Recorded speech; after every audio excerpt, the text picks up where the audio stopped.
على رسوله الكريم اما بعد فاعوذ بالله من الشيطان الرجيم بسم الله الرحمن الرحيم سيقول السفهاء من الناس ما ولاهم عن قبلتهم التي كانوا عليها قل لله المشرق والمغرب يهدي من يشاء الى صراط مستقيم صدق الله العظيم۔ اب یہ تحویل قبلہ کا مضمون براہ راست آ رہا ہے۔ اس کے لیے تمہیدی 2 رکوع ہم پڑھ چکے ہیں۔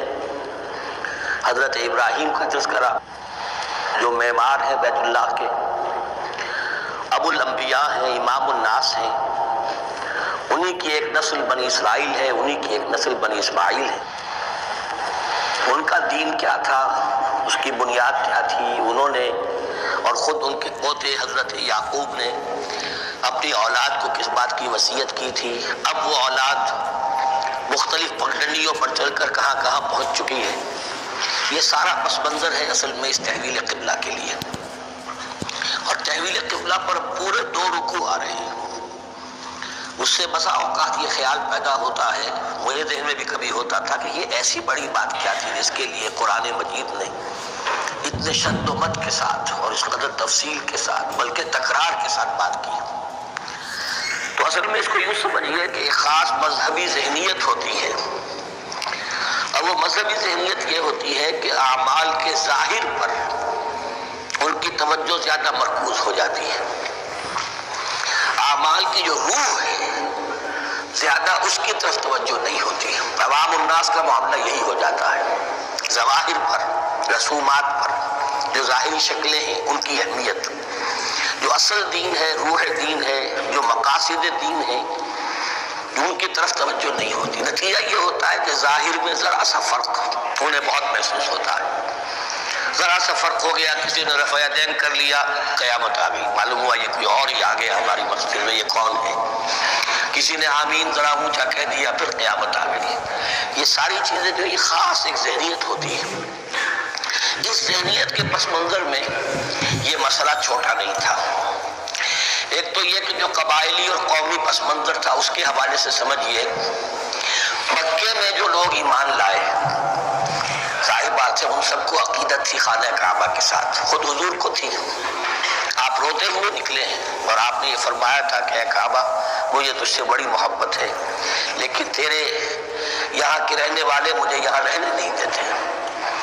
پھر یہ کہ وہ جو عقیدت اور محبت تھی وہ تمام اور مسلمانوں کے دلوں میں بھی تھی۔ مدینے میں آ کر آپ نے رخ بدل دیا۔ جب تک مکے میں تھے معلوم ہوتا ہے کہ حضور جب کھڑے ہوتے تھے نماز کے لیے تو آپ اس طرح کھڑے ہوتے تھے کہ بیک وقت استقبال قبلتین ہو جاتا تھا، یعنی جو جنوبی دیوار ہے، ایک طرف وہ کونا ہے جس میں حجر اسود ہے، اور دوسری طرف وہ یمانی ہے، رکن یمانی جو یمن کی طرف ہے، جنوب کی طرف ہے۔ ادھر کوئی شخص کھڑا ہوگا اور وہیں پر انہی کے درمیان جو ہے جب طواف کیا جاتا ہے تو دعا مانگی جاتی ہے، ربنا آتنا فی الدنیا حسنۃ وفی الآخرۃ حسنۃ وقنا عذاب النار۔ باقی پورے طواف میں آپ جو چاہیں دعا مانگے، لیکن یہاں یہ دعا ہے خاص۔ اب اگر کوئی شخص ادھر کھڑا ہو کر نماز پڑھ رہا ہے تو کعبہ تو سامنے ہے ہی، ٹھیک سیدھ میں یروشلم بھی ہے، استقبال القبلتین، ایک ہی وقت میں 2 قبلوں کی طرف رخ ہو گیا۔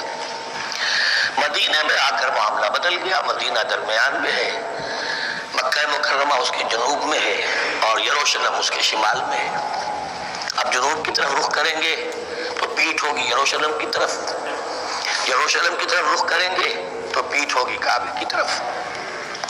اس میں امتحان ہو گیا ان لوگوں کا جو ایمان لائے تھے کہ آیا وہ محمد الرسول اللہ صلی اللہ علیہ وسلم کے فرمان کی پیروی کرتے ہیں یا اپنی پرانی عقیدتوں اور اپنی پرانی جو روایات ہیں ان کو زیادہ اہمیت دیتے ہیں۔ اللہ کا شکر ہے جو لوگ مکے سے آئے تھے ان کی اتنی تربیت ہو چکی تھی کہ ان میں سے کسی کے لیے کوئی مسئلہ پیدا نہیں ہوا۔ اقبال کا وہ مصرع پھر سنا رہا ہوں، بمصطفیٰ برساں خیش را کے دی ہمہ اگر بہو نہ رسیدی تمام بولا بیست۔ حالانکہ قرآن مجید میں کہیں منقول نہیں ہے کہ اللہ نے حکم دیا تھا، ہو سکتا ہے اللہ نے حضور کو وحی خفی کے ذریعے سے حکم دیا ہو، لیکن وحی جلی میں کہیں نہیں ہے کہ آپ کو حکم دیا گیا ہو کہ اب یروشلم کی طرف رخ کر کے نماز پڑھیے۔ یہ امتحان ہو گیا کہ رسول کا اتباع کتنا کچھ ہے۔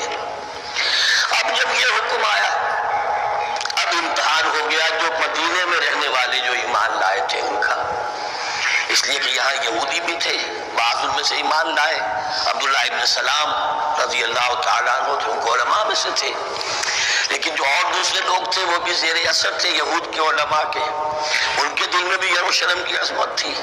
اب جب انہیں رخ کرنا پڑا تو یہ ان کے ایمان کا امتحان ہو گیا۔ تو یہ بڑا امتحان تھا اس میں کہ جو سب کے لیے مثبت تھا، اور مسلمانوں میں سے بعض لوگوں کے دلوں میں یہ خیال بھی پیدا ہوا ہوگا اگر اصل قبلہ یہ تھا تو ہم نے اب تک جو نمازیں پڑھی ہیں وہ تو پھر ہم نے غلط رخ پر پڑھی۔ ہماری اتنی سالوں کی کسی کو ایمان لائے ہوئے 10 برس ہو گئے، ہماری ان نمازوں کا کیا بنے گا؟ وہ نمازیں ظاہر ہو گئی تو نماز تو ایمان کا رکن رکین ہے، تو بڑی تشویش پیدا ہو گئی۔ اس کے ساتھ ہی ایک مسئلہ یہ پیدا ہوا سیاسی اعتبار سے کہ یہود اب تک تو یہ سمجھ رہے تھے کہ حضور نے اور مسلمانوں نے ہمارا قبلہ اختیار کر لیا ہے، تو گویا کہ ہمارے کیمپ فالوورز ہیں، ہمارا تو انہوں نے اتباع کیا ہے، لہذا ہمیں کوئی خاص اندیشہ نہیں ان کی طرف سے۔ لیکن اب جب قبلہ بدل گیا تو ان کے کان کھڑے ہو گئے کہ یہ تو پھر کوئی نئی اب ملت ہے اور نئی امت کی تشکیل ہو رہی ہے، لہذا ان کی طرف سے مخالفت جو تھی اس کے اندر شدت زیادہ پیدا ہو گئی۔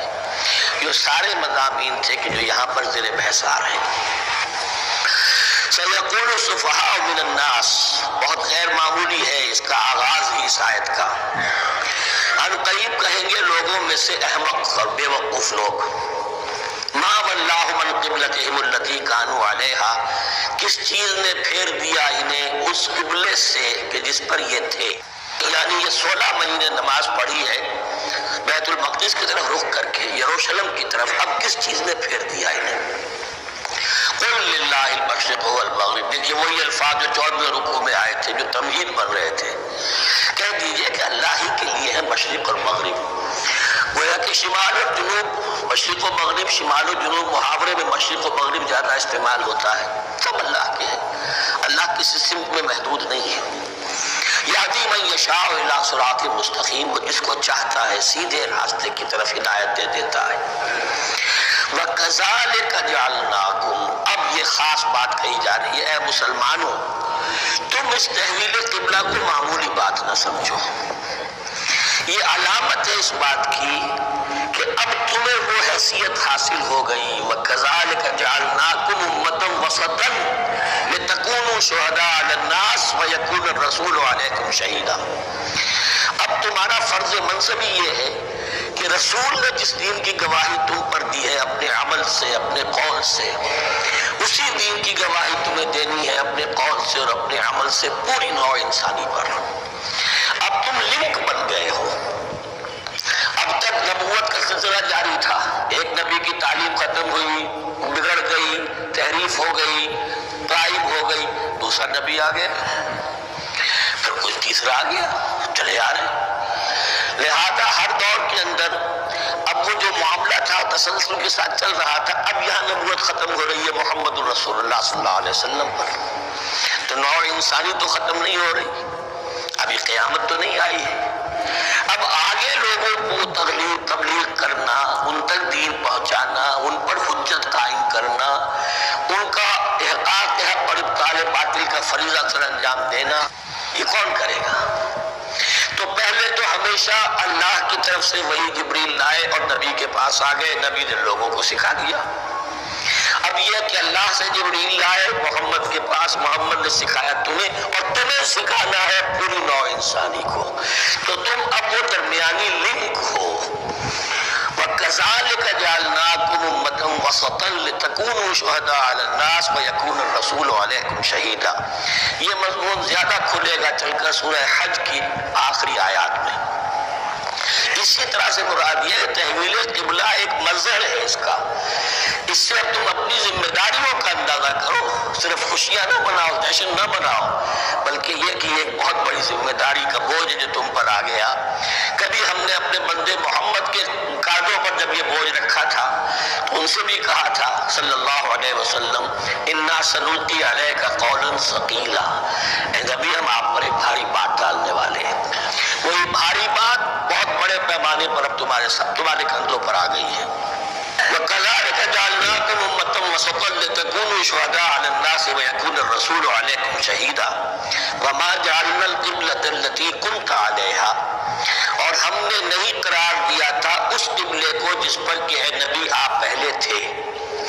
یعنی یہ دو طرح کی بات ہو سکتی ہے، وہی خفی سے اللہ نے فرمایا ہو کہ اے محمد اب کچھ عرصے کے لیے یروشلم کی طرف رخ کر کے نماز پڑھو، وہی جلی میں نہیں ہے، اور یہ بھی ہو سکتا ہے یہ حضور کا اجتہاد ہو اور اسے اللہ نے قبول فرما لیا ہو، دونوں باتوں کا امکان موجود ہے۔